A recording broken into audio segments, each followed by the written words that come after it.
The abduction phenomenon is clandestine. And the way it is clandestine is that the way the secrecy prevails is that first and foremost, the abductees are not allowed to remember what happened to them, obviously. And so when they do remember, it's not a full memory. It's in bits and pieces of memories. It's got dream material in it.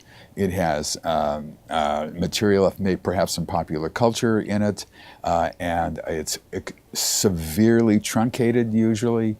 And sometimes people say things that literally never happened, using hypnosis to find out what did happen. And in fact, nothing happened that they said. They were abducted. But all abductions, all of them that I have looked at, are physical. People are physically missing from their normal environments. They might be missing for 2 or 3 hours, where people search for them and call them, and they're not there, and there's an emergency call that they missed, and this and that, and parents have searched for their children, and children have searched for their parents. This is common. Therefore, they are taken when they are missed the least. That means that they're not taken out of work, because that would be damaging in a sense. They're not taken when they're in the middle of a party, although sometimes that happens. Wander into the backyard and don't come back for a couple hours. They're oftentimes taken at night when they're alone. They don't have to be asleep. It's not sleep paralysis. It has nothing to do with it, anything that has to do with sleep. But that's when they'll be missed the least. And so the clandestine nature of it prevents people from knowing. I'm going to throw out an erroneous number. I'm going to say maybe 90% of people who are abductees do not know that they are abductees. How does that work? Well, they have had unusual experiences. They might have unusual displacements in time and place. They're doing something at 1 o'clock, and then suddenly they're across the street and they're doing something else, and it's 3 o'clock. And they think, gosh, that was weird. What happened? And then they think, well, I'm just not going to think about this. And because their abductees are not supposed to remember, and they sort of know that, and they just go about their business, other ones incorporate it into their lives thinking, this is just the way life is. Oddly enough, but I have had that. Now, people see other people being abducted and are not abducted themselves. People are abducted in groups and can confirm each other's abductions. People can sometimes, and this happens, meet other abductees at random, run into them on the street or something like that, and each one recognizes each other from being together on an abduction event. It's rare, but it does happen. And so there's a physicality to this. It's not a mentality. So what's the difference between that deja vu experience where two abductees are seeing each other Sessions with and recognize each other, or someone who's saying, you know what, I resonate with you, maybe I've seen you in a past life kind of thing. How do we distinguish between that and the abduction experience? It's difficult to distinguish between people who think they have past lives, or they've seen people on a higher plane of intellect or emotion or consciousness or whatever, unless you do hypnosis. By looking at people over decades, I can see change in time, I can recognize differences that are happening, I can see the progression of the phenomenon, and I've been extremely fortunate to be able to do that. There's obviously a trajectory to the abduction phenomenon. It is not an examination of people. These aliens are not interested in what makes us tick. We used to think this years ago. I used to think this years ago. What do you think now? This turns out to be a program with a beginning, a middle, and an end, and it is goal-directed. And what we're looking at here is a workforce that is abducting people, and how can I just say this straight out? Creating other beings who we call hybrids, who look are different stages of hybrids, although it's probably more of a smooth continuum than my stage idea, of early stage hybrids who look sort of like gray aliens, and middle stage and late stage and human stage, and then what I call hybrid, who are beings who, and this is new information, who are being trained to live here, and their training comes from abductees. You've had the opportunity to observe a lot of patterns and a lot of information. Have you grasped an agenda by these ET connections? There are three pillars to the abduction phenomenon. There's actually a fourth one, but I'm not including it because it's not as, well, I'm not including it. Number one, it's intergenerational. If a person is an abductee, their mother or their father, or sometimes both, were abductees. If they were abductees, almost certainly their mother or father was an abductee. When the abductee has children, and let's just say has 2 kids, they will be abductees. And when they marry a non-abductee, all of their children, the 2 kids' children, if they each have 2 each, that's 4, they will all be abductees. Therefore, the intergenerational aspect of it makes sure that there are plenty of abductees around. It keeps up with the population. And the second pillar is that it is global. This is not an American phenomenon. The UFO phenomenon has been noted around the world. And the UFO phenomenon is the abduction phenomenon. It is. They are one and the same, in my opinion. The third pillar is that it is clandestine. And the only way you can, in the thread I wrote a long piece about the meaning of secrecy and how this has to be kept secret and that has to be kept secret and this and on, all the ramifications of non-secrecy and all that. It boils down to one sentence. They don't want us to know what they're doing. Global, intergenerational, secret. This does not add up to good. I don't see good in these 3 aspects of it. I can't be happy about it. So, because of the global nature, because of the clandestine nature, and because it keeps up with a booming human population. When I was born, there were 2.3 billion people on Earth. Now, I'm 73, there are 7.4 billion people on Earth in my lifetime. It's extraordinary. But the requisite number of abductees remains constant. If not, there are more than is needed now.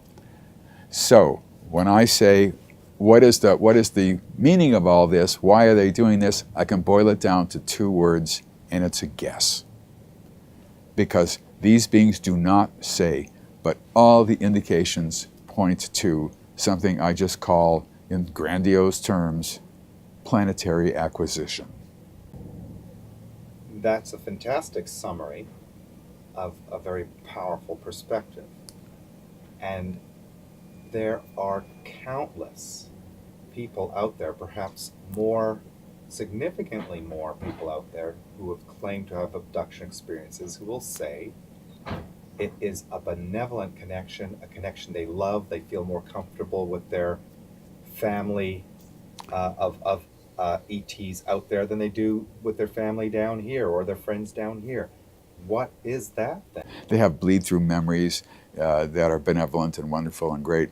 And for me, the way people process this in a lot of different ways, depending on their background and all. And I'm not in the life-ruining business. So if they want to think that, fine, that's fine with me. I usually don't see people who have that kind of a sense of this. I see people who really want to know what exactly is happening to them. I once had a woman who was heavily into that concept of benevolence and spirituality and all that, and related to aliens from another planet. And she came to me, and we'd agreed to do whatever session. And she was taken on board, her clothes removed, this happened to her, that happened to her, this happened to her, that happened to her, and I'm just saying, okay, what happens next? And I ask them questions about, what the next is, and then what happens next, and went on and on and on and on until she came back down. And that was it. She wrote me a letter after that saying that she was never coming back to me because she didn't want to remember the things she wanted to remember. And I wasn't leading her on. She could have remembered anything she wanted as far as I was concerned. But But let me say something to what you were saying, which I think a lot of people would react strongly hearing what you said, that unless they came to a real bona fide therapist who could validate the experience or not, if someone says, I experienced something within, how could anyone externally say to you, no, you did not? right, well, I'm not going to say that. I mean, I would not say that whatever happened to them didn't happen. But if they're interested in finding out whether it actually did happen or not, the chances are that it would be a different situation for them. But if they're happy and good, as I said, there's no reason for them to come to me or to other serious researchers. They have a life that they're leading, they're happy about. That's fine. As I said, I know significantly more who talk about experiences in their sleep on another dimension. What's your experience with that, and what do you say to those people? I have never actually dealt with a person who came to me who had a non-physical experience. That is simply not part of the phenomenon. People are physically missing from their normal environments when they are abducted. They are not mentally missing, and other people see them in bed and all the rest of that stuff or whatever. That simply, I have never had that. That does not happen. We're dealing with millions upon millions of people who are describing this phenomenon. What Yes. is it then? Planetary acquisition through creation of human-like hybrids. In other words, from the very beginning of our knowledge of the abduction phenomenon, the Antonio Villas-Boas case in 1957 in Brazil, Villas-Boas was taken on board a UFO. He was an illiterate Brazilian peasant. We learned later he wasn't an illiterate person. We all assumed that, but he was a law student who became an attorney. He claimed he was taken on board a UFO, and this happened to him, that happened to him, this happened to him, and that happened. Then he was placed into a room with this beautiful-looking, sort of human female, and he was required to have sexual intercourse with her. Then the very next case we discovered, the Barney and Betty Hill case in 1961, they took him, this is in Portsmouth, New Hampshire, they took him into a UFO, they did this to him and that to him, they took a sperm sample from Barney, and they injected a needle into Betty's navel, and she thought it might be a pregnancy test or whatever it is. Those two cases, which we did not recognize correctly, both had reproductive elements to them. What do you mean we did not recognize them correctly? Well, we knew that Barney had had a sperm sample, but we just thought it was an examination, just to see what things are like. If that, we couldn't think about these cases. There wasn't enough knowledge to even think about these. So it doesn't mean anything. You can't think correctly about them. How should we be thinking, or what are you referring to now then? Well, virtually every abductee has had, if it's a male, has had sperm taken from them, and every woman has had eggs taken from them, ova. This is a reproductively oriented phenomenon, and it has been since the beginning. What they do is they take the sperm and eggs, they put them into a container, let's call it a petri dish, and I don't know the backstory here, and they alter the sperm and egg, sperm and egg fertilized, they alter it, and now I'm going to say something that's probably not true, but makes some sort of sense. With alien DNA, I do not know whether they put alien DNA in it, and I do not know whether aliens have DNA. So, but for the purposes of argument, we'll say that. They then take the zygote and implant it in the woman. At 10 or between 10 and 12 weeks, before she really begins to show at all, they remove it, and they place the fetus into a nutrient tank, of which there might be 100 nutrient tanks lined up in a room, or 50, or sometimes even more than 100. And from that, when they take the baby out, the baby looks either very human but somewhat hybridy, but somewhat alien-y, or half and half, or more human than alien, or much more human than alien, or even human and not alien. And I have different stages that I've thought about, but it's probably more of a smooth continuum. And the question is, why are they doing that?